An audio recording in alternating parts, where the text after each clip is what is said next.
When large jobs require moving massive amounts of snow, get the work done quickly and efficiently with the Western Pile Driver and all-new Pile Driver XL pusher plows, both featuring Trace Edge technology. These pushers scrape down to the pavement with an advanced cutting-edge system that has independent 2-foot sections that move vertically, oscillate, and trip. Get more jobs done faster with the Western Pile Driver lineup of pusher plows. Mike Bott from Frost Solutions, one of the owners of the company. What we do is provide a mini weather station to give you a tailored forecast to those particular locations so you know where and when and what to do in those parts of town. You know there's 2 or 3 or 4 or 5 different ways that people can experience tremendous value having a technology like this.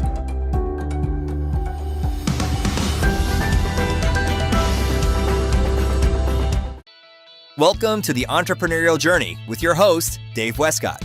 The Entrepreneurial Journey is a weekly podcast that streams live every Tuesday at 9:15 a.m. Pacific on Dave's YouTube channel and LinkedIn profile. Now here's Dave with this week's episode. Good morning and welcome to the Entrepreneurial Journey. I'm your host, Dave Westcott. Every so often, I like to go solo. You want to know why? Sometimes I get tired of asking questions. I'm going to be perfectly honest with you. No, I'm just kidding. I love having guests on the show. I love the show. But sometimes it's great to just share and talk about some things that I think are important on the entrepreneurial journey. And one of those things that I think is really important is balancing family and work. For me, this is a mission critical item. And I think if you don't manage family and business, then you end up losing one or the other. And I think it's a serious balancing act. But I think as an entrepreneur, it's one of the most important things that you can do. And I'm going to go back to a story that I tell every so often. And whether it's good or bad, it's just this is my perspective of the story. So my father-in-law was a very successful businessman, very successful entrepreneur, loved his family, loved God, and ran an amazing business in life. And one of the things that always touched me was how hard he worked, how well he took care of his family, and seemed like, just an amazing family to be a part of and this and that. And I'm not here to say right or wrong about any of that, but I'm just here to tell a story of my interpretation of events. And so one particular night, he was headed up to his farm. He was close to retiring. Him and his wife, my mother-in-law, had bought a farm, and they were buying animals, and it was a great place to spend with family and grandkids and all of this, and always seemed like a very, very close family in connection. And he was hit and killed by a drunk driver. And that was a sad, horrible, horrific, just unbelievable moment. And one thing that always stuck with me was, at Jim's funeral, there was a couple thousand people. It was standing room only. Like, it was just amazing. So Jim ran an insurance business. He had ran that business for 40 years. Okay. 40 years is what he ran that for. Very, very successful. He also ran an entertainment coach business. So basically rock bands or people like maybe Ozzy Osbourne or Lil Wayne, those are just some names that I remember from being on his coaches, would take his tour buses out and they would tour all over the United States and Canada. And so not only did he have the very successful business with insurance, he had the very successful business with the tour buses. And so those were both pretty cool things. And then on top of that, he was a gospel singer. Not only a gospel singer, but a gospel promoter. So he had many gospel groups out to the Pacific Northwest that he promoted, and that was awesome too. So very, very musical, very, very business orientated when it came to that. And then on top of that, he also managed, owned, sang in a quartet called the Crossroads Quartet. And at least I hope I got the name 100% right. And if I didn't, I'm sorry. But regardless of that, so those were like four major things that Jim did in his life. And, very, very successful, very wonderful, very amazing man. I have nothing but love for my father-in-law, and the utmost respect for everything he accomplished. And when I was at the funeral, I was not yet married to my wife today, but we had been seeing each other for, quite a few years. And I was sitting at a table after the funeral with his sons. He had 3 sons and 3 daughters, 6 kids. And the sons were just having a conversation, and I don't think it was negative. I don't think it was in a bad light, but they were just sharing how, oh man, we never really knew Dad because Dad was always busy. And that was just a comment. And some people might get upset with me, or they might be upset that I shared or whatnot. And it's not to be negative. I'm not casting negativity. I'm not saying that was true or not. Maybe it was something said in grief. Maybe it was, something that was said out of the moment or out of the context. But for me, what it did was it struck a chord in my own life. And I'm not here to cast light on anything about my family, because I love my family. I love the family that I've married into. I think they're all amazing people. So I want to make sure that I caveat that with that. But the fact of that I never knew Dad. I never knew Dad. I never knew Dad. I never knew Dad. I never knew Dad. And I got to the point of, man, what happens when I'm a dad? What kind of dad am I going to be? Because see, I like to work 80 hours a week. I like to work on the weekends. I like to work. I enjoy to work. Yeah, I'd rather work than be on a boat or doing something like that.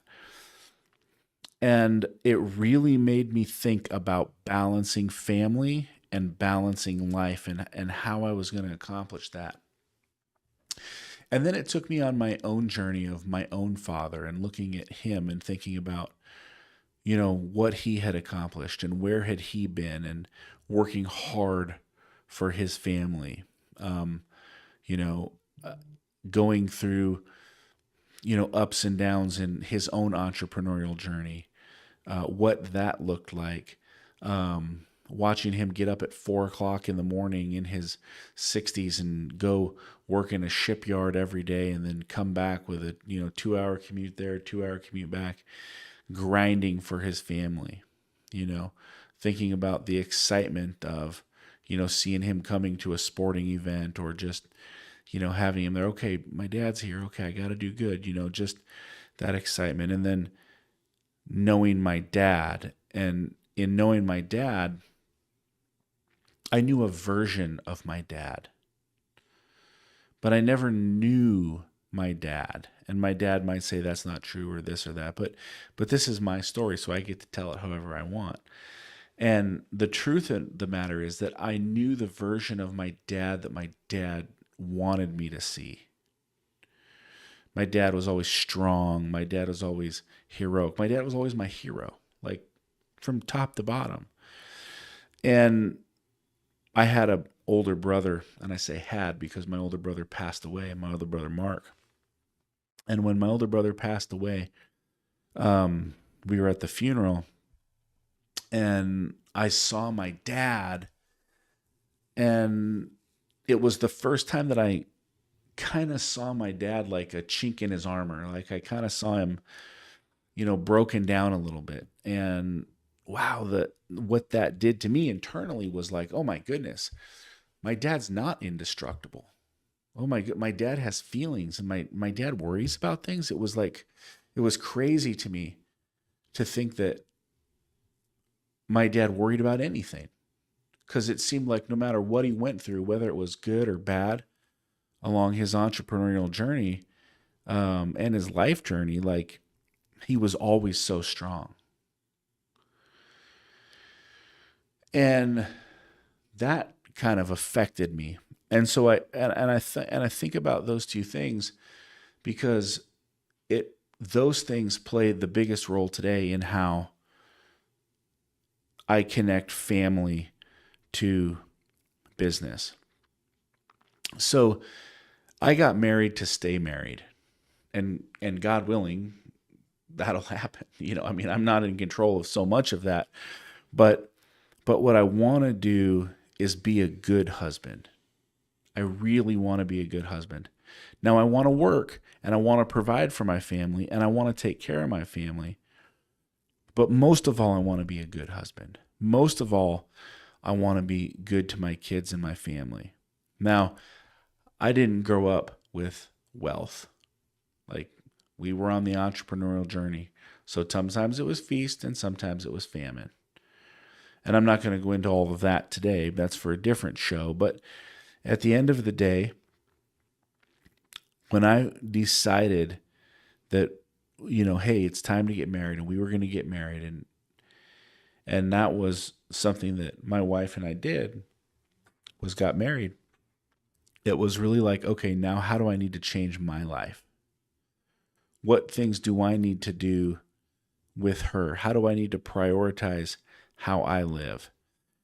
And people might say, oh man, you're not telling the truth or this and that. But my wife and I never argue. We never argue. We've never had like a blow up argument with one another. Not once. And we've been married for quite a while. And a lot of that's, one, because of setting expectations, which also is another podcast.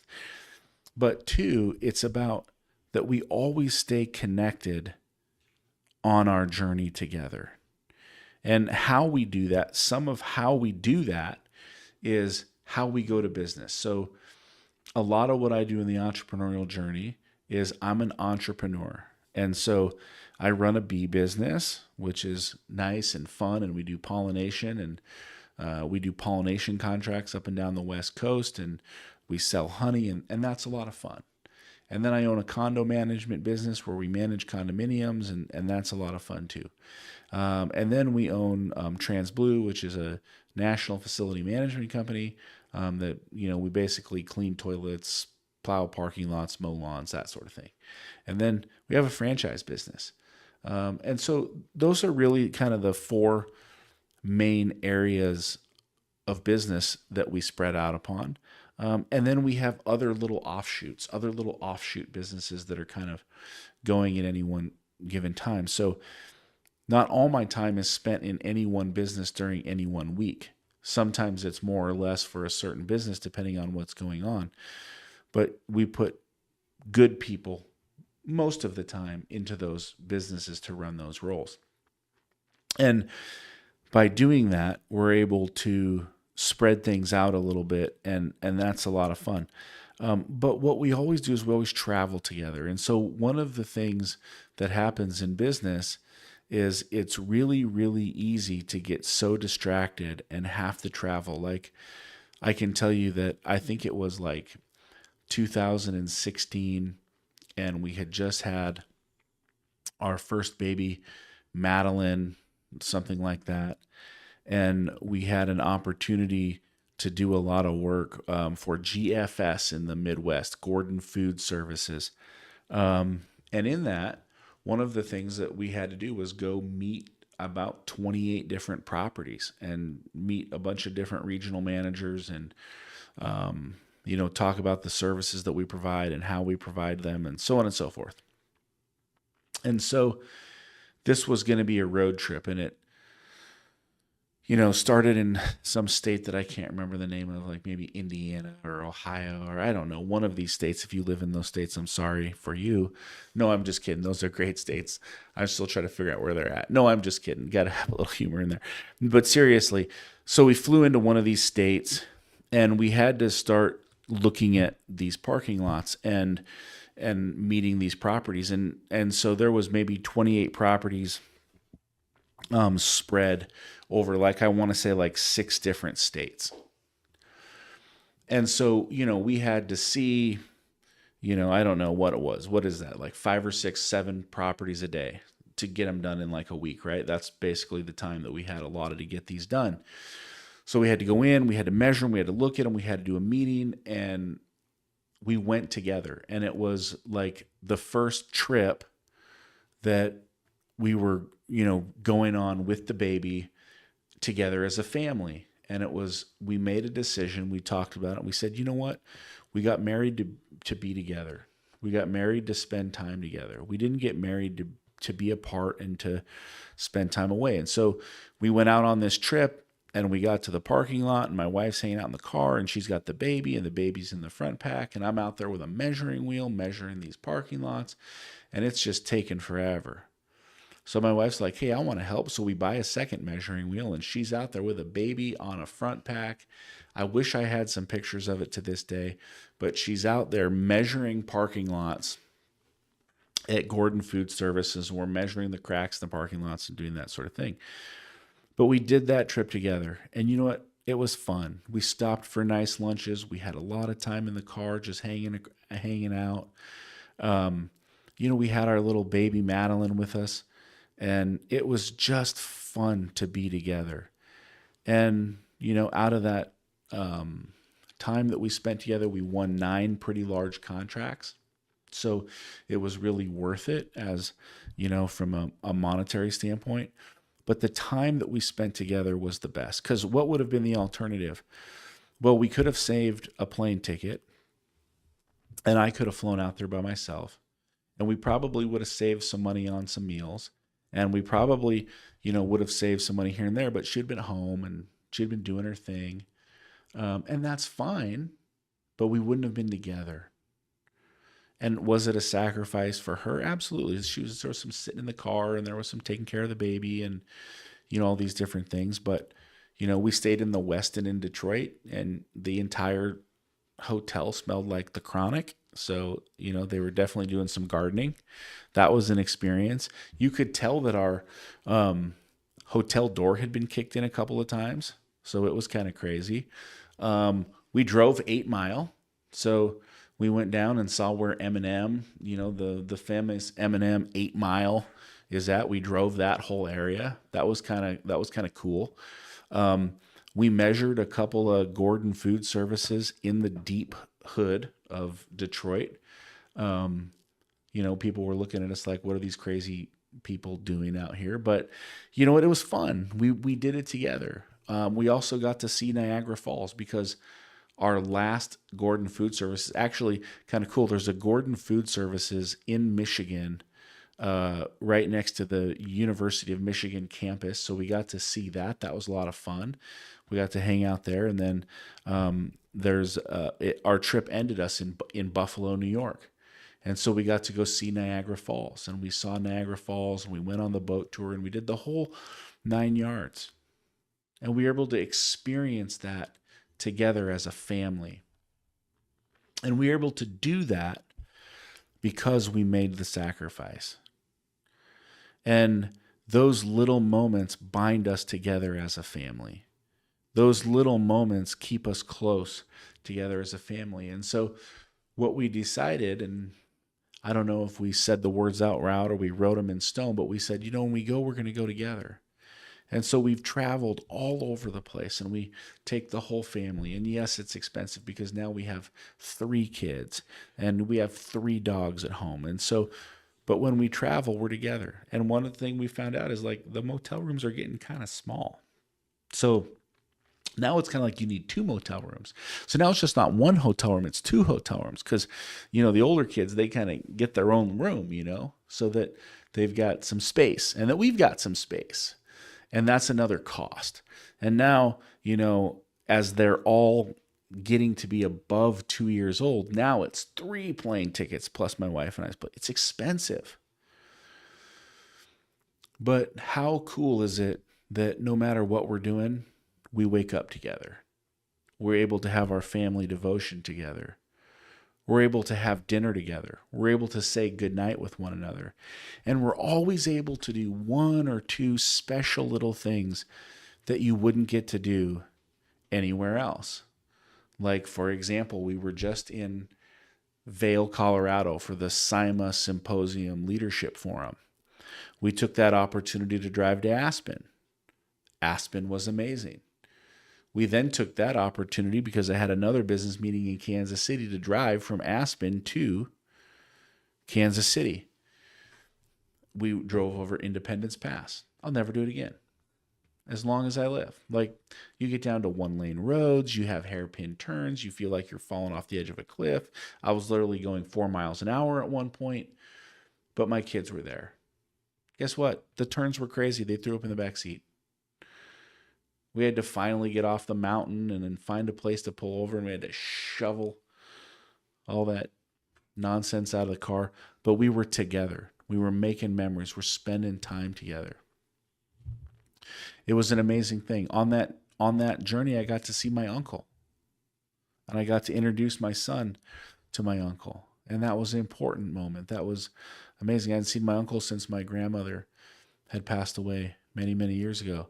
Out of that entire trip, the best part, and I learned a lot of great business things. I had a lot of great business meetings, had a lot of great connections.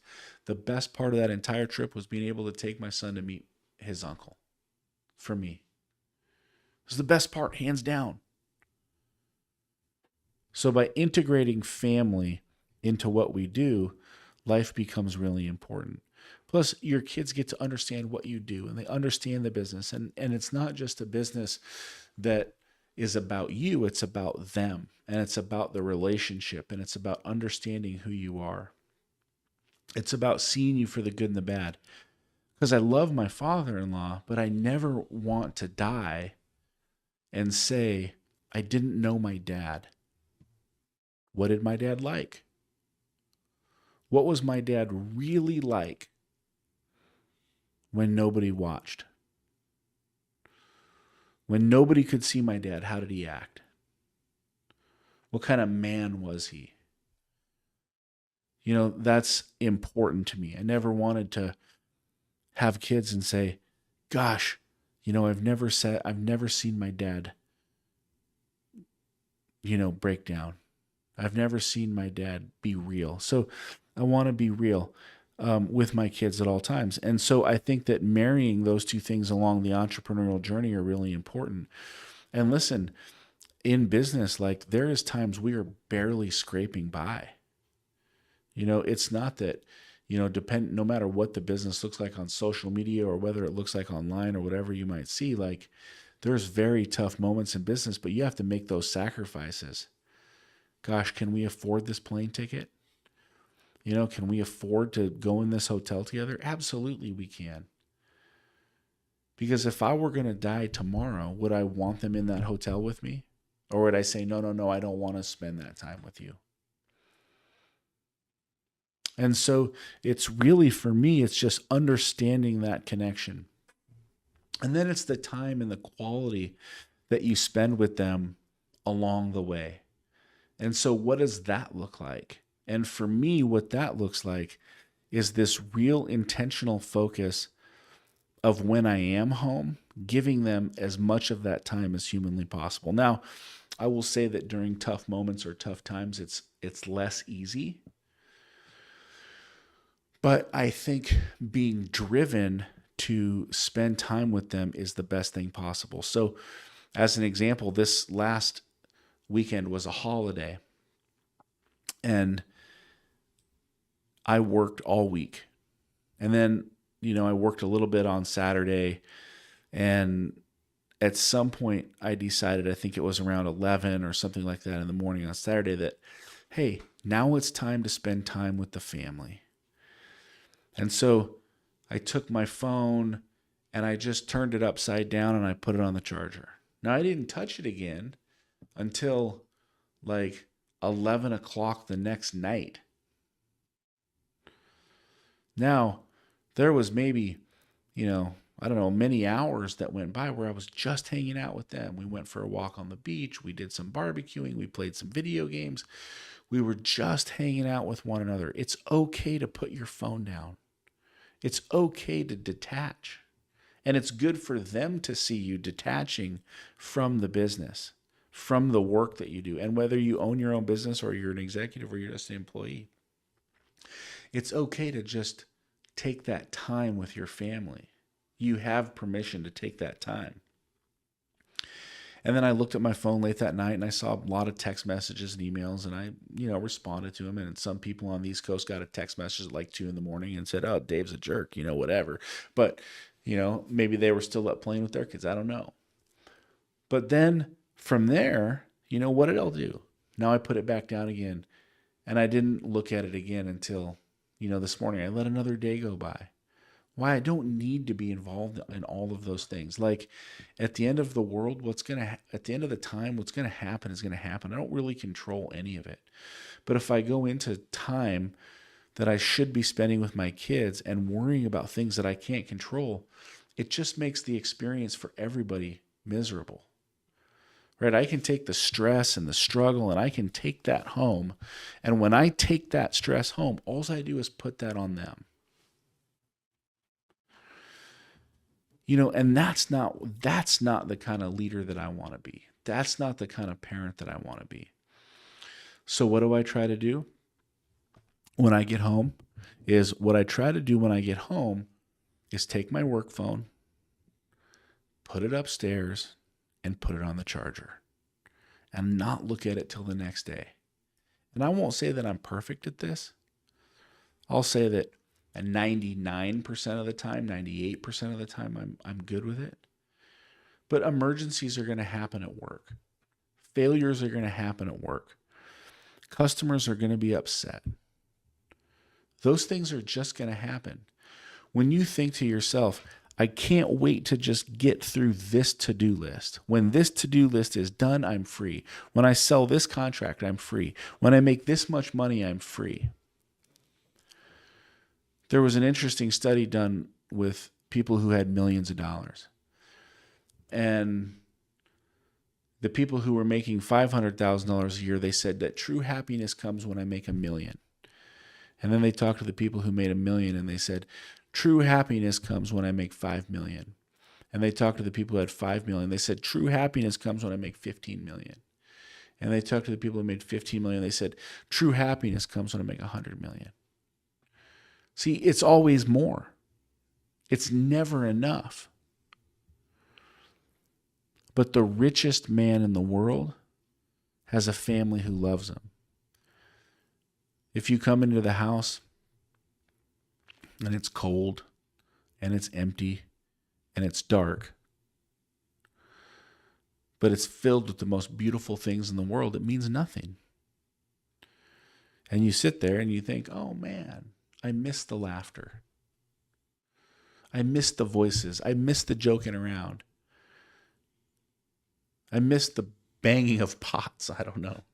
You know, whatever you've got going on. Like, that's the symphony of life. And it's a beautiful thing. So what do I do when I get home? I put my work phone away. I like to work on Saturdays a little bit, but as soon as I'm done working, I put the phone away. Don't look at it till Monday. Don't look at it till Tuesday. Take those little times apart. And then date your spouse. You know, as I bring this in for a close, as the ship comes in for a landing, date your spouse once a week. Something meaningful. One meaningful, whether it's a breakfast if you can't do nights, or whether it's a dinner, whether it's going out to a movie. Spend that time with her just one-on-one. And my favorite thing with that is take the cell phone and leave it in the car. Because guess what? When you go out to dinner, you go here, you go there, it's so easy to get back on your phone. What's going on Instagram? What's going on Facebook? You know, I hate all that. You know, you might see me on social media, but I don't spend more than 15, 20 minutes on social media every day. You might say, you're a liar. You post on social media every day. No, it's true. I post and I go. I get in and I get out. You know what I mean? I don't want to stay too long. I might take my life in there. But seriously, if you're building a business, don't forget about your family. So my mission for you, my thought for you is, what can you do to include your family? And how can you separate business from family to give them more of your time? I'm not saying that being an entrepreneur is going to be easy. I'm not saying that you're going to miss some recitals. I'm not saying you're going to miss some holidays. I'm not saying you're not going to miss some baseball games, because you are. But that can happen anywhere. So what is the constant theme? The occasional missed baseball game. Okay. Not every baseball game. right? How do I spend time with my family? How do I show up for my family? Because I promise you this, if you build the biggest business in the world, but you do it alone, it's going to be empty. And that entire entrepreneurial journey is worth nothing. And maybe I'm just preaching to myself today. Maybe I'm just reiterating to myself what I need to hear on a daily basis. But I hope this was helpful. I hope this helps you along your entrepreneurial journey. I hope this gives you inspiration, and I hope this gives you hope. And if your relationship is in a bad place today, make a change. Come home a little earlier. Make a date day or date night. Turn your phone off when you get home. Be the man or woman that you need to be for your spouse, no matter what side of that spectrum you're on. I'm your host, Dave Westcott. Thank you for joining in. We're live 9:15 a.m. Pacific Standard Time every single week. We are here for you, the entrepreneur. If you like this show, give me a like, give me a share, drop your comments into the comment box. I'd love to chat with you. I'd love to know what's going on in your world.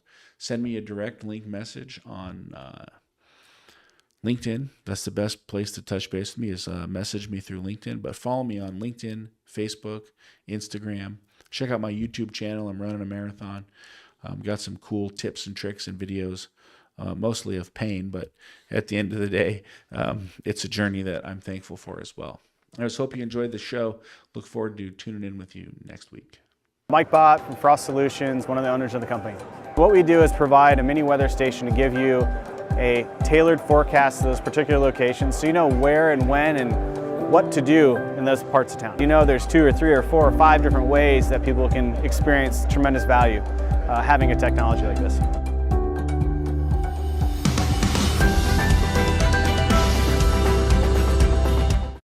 Introducing the all-new Western Enforcer V-Plow. Engineered with all the features, efficiency, and performance of full-size Western V-Plows, built specifically for your half-ton truck. For more information, visit westernplows.com.